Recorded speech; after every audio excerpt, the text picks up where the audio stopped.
आज की वीडियो है कि स्पेन का वीज़ा आप कैसे अप्लाई कर सकते हैं और स्पेन का वीज़ा आप कैसे ले सकते हैं। सारे डॉक्यूमेंट्स और सारी डिटेल आपको बताऊंगा। वीडियो को एंड तक देखिएगा। चैनल को सब्सक्राइब कर लीजिए और घंटी का बटन भी दबा दीजिए ताकि हर आने वाली वीडियो आपको टाइम पे मिलती रहे। तो एक चीज़ मैं आपको बता दूं कि अभी रिसेंटली मैंने एक वीज़ा अप्लाई किया था स्पेन का और अल्हम्दुलिल्लाह वो वीज़ा सक्सेसफुली लग गया है।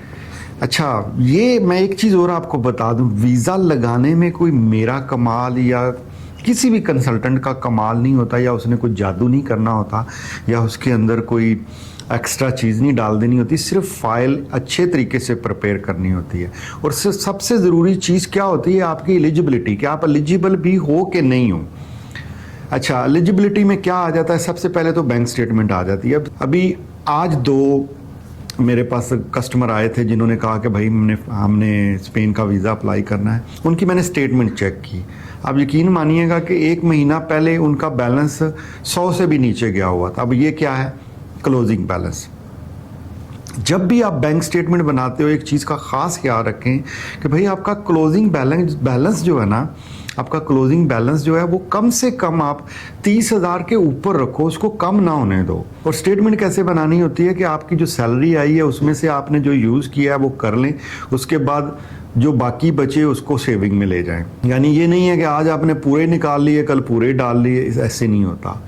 10,000 सैलरी है, उसमें से चले 5-6 हज़ार आप बचा लिया, या 5-6 हज़ार खर्चा कर लिया, 4,000 5,000 आपने बचा लिया। इस तरह आपकी स्टेटमेंट बढ़ती रहती है और इसी तरह आपने 3 से 6 महीने जो है वो मेंटेन करनी होती है। जो है ये वीज़ा है स्पेन का।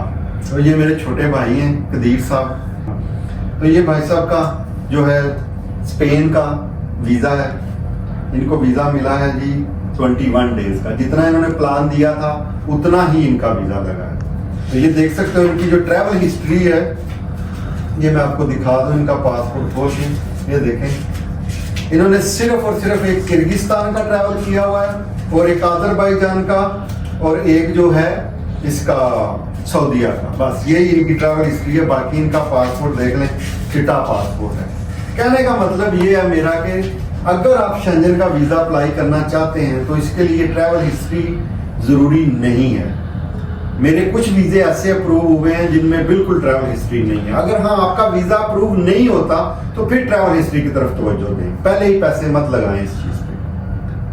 अच्छा, इसका वीज़ा जो है वो BLS में अप्लाई करना होता है, ना कि VFS में, क्योंकि स्पेन का वीज़ा BLS से अप्लाई होता है। सबसे पहले आपकी अपॉइंटमेंट जो डेट होती है उसका पेपर प्रिंट कर लें, यानी कि अपॉइंटमेंट जो है उसको प्रिंट कर लें। फिर आपको एप्लीकेशन फ़िल करनी है। एप्लीकेशन फ़िल करके प्रिंट करके उसको साइन कर लें। उसके बाद आपको चाहिए होता है पासपोर्ट, वीज़ा, ID और NOC लेटर आपकी कंपनी की तरफ से। अगर आप पार्टनर हैं तो आपका ट्रेड लाइसेंस और कंपनी की बैंक स्टेटमेंट। अगर आप अपने पर्सनल के साथ लगाएंगे तो ज़्यादा बेहतर हो जाएगा, नहीं तो आप अपनी या कंपनी की दोनों में से कोई भी लगा सकते हैं। आपका NOC लेटर हो गया। 3 महीने की बैंक स्टेटमेंट चाहिए जिसमें क्लोजिंग बैलेंस मैं एडवाइज़ करूंगा कि 30,000 से ऊपर होना चाहिए। और प्लान अपना 7 दिन से ज़्यादा का ना दें अगर आप फर्स्ट टाइम अप्लाई कर रहे हैं। अगर आपका वीज़ा पहले लगा हुआ है तो आपकी मर्ज़ी है, आप ट्रैवल प्लान ना भी दें तो भी चल जाएगा। होटल बुकिंग, ट्रैवल इंश्योरेंस और flight reservation, 2 photo passport size white background वाली वो आपको चाहिए। इस वीज़ा के अंदर जो बंदा आपका NOC साइन करता है ना, उसकी ID कॉपी भी चाहिए होती है और उसका डेजिग्नेशन भी आपने मेंशन करना होता है। ये एक एडिशनल चीज़ होती है जो नॉर्मल दूसरे शेंजन वीज़ा में रिक्वायर्ड नहीं होती है, तो इसमें आपने ये लाजमी साथ में सबमिट करनी होती है। कोई भी डॉक्यूमेंट्स अगर आपका इंग्लिश या स्पेनिश में नहीं है तो उसकी आपको ट्रांसलेशन करवानी पड़ेगी। आपके पासपोर्ट के ऊपर 2 पेज खाली होने चाहिए। अगर आप दुबई के वीज़े की बात करें तो 1 महीना वैलिडिटी होनी चाहिए जब आप उनकी कंट्री छोड़ेंगे वहाँ से। तो इस हिसाब से आपने अपनी वैलिडिटी का ख्याल रखना है। पासपोर्ट जो है वो जो वैलिडिटी है वो 3 महीने से ज़्यादा होनी चाहिए जब आप उनकी कंट्री छोड़ेंगे। यानी कि आज आप वीज़ा अप्लाई कर रहे हैं, वीज़ा आपको 3 महीने बाद मिलता है और आप 4 महीने बाद कंट्री छोड़ के आते हैं तो तब ये वैलिडिटी आपके पासपोर्ट पे होनी चाहिए या वीज़े पे होनी चाहिए। इस कंट्री के अंदर जो है आपकी ट्रैवल हिस्ट्री कंसीडर की जाती है। UK, USA, शेंजन, कनाडा और जापान के वीज़ाज़ की अगर आपकी ट्रैवल हिस्ट्री है तो वो आप साथ लगाएंगे। अच्छा, जो ट्रैवल इंश्योरेंस है उसका आपने ख़ास ख्याल रखना है कि ये स्पेन के लिए 30,000 है, लेकिन कुछ शेंजन कंट्रीज़ के अंदर 35,000 भी रिक्वायर्ड की जाती है। इसके अंदर सारा कुछ मेडिकल, कोई भी इमरजेंसी कोई भी चीज़ हो वो कवर होनी चाहिए। तो जो भी ट्रैवल इंश्योरेंस है वो वैलिड होनी चाहिए, ना कि फेक या डुप्लीकेट ऐसी कोई इंश्योरेंस नहीं, और इससे कम भी नहीं होनी चाहिए। दो ज़रूरी चीज़ें जो हैं, एक तो हो गई आपकी ट्रैवल आइटनरी यानी कि आपका ट्रैवल प्लान, और दूसरा कवर लेटर। ये दो चीज़ें भी बहुत ज़्यादा ज़रूरी होती हैं शेंजन का वीज़ा हासिल करने के लिए। और आपकी जो तस्वीर है वो कम से कम 1 महीना पुरानी होनी चाहिए, इससे ज़्यादा पुरानी नहीं होनी चाहिए। ये बी चेकलिस्ट में मैंशनड है।